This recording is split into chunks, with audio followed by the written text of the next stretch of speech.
വളരെ പ്രധാനപ്പെട്ട ഒരു കോടതി വിധി വന്നിരിക്കുന്നു. ഹൈറേഞ്ച് തട്ടിപ്പ് കേസിലെ പ്രതികളുടെ പക്കൽ നിന്ന് കണ്ടുകിട്ടിയ 200 കോടിയിലധികം രൂപ സർക്കാർ ട്രഷറിയിലേക്ക് നിക്ഷേപിക്കാൻ ഹൈക്കോടതി ഉത്തരവായി.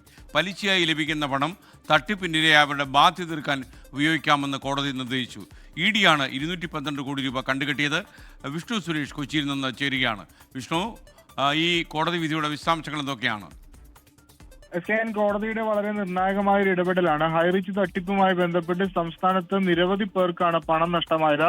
അവരെല്ലാം വലിയ ആശങ്കയിലായിരുന്നു. നിരവധി തവണ പരാതിയൊക്കെ പെട്ടെങ്കിലും പണം ലഭ്യമാകുന്ന കാര്യത്തിലൊരു തീരുമാനത്തിലേക്ക് എത്തിയിരുന്നില്ല. ED ഇതുമായി ബന്ധപ്പെട്ട അന്വേഷണം നടത്തിയിരുന്നു. ഏകദേശം 1500 കോടിയുടെ തട്ടിപ്പ് നടന്നിട്ടുണ്ടെന്നായിരുന്നു ED-യുടെ പ്രാഥമികമായ വിലയിരുത്തൽ.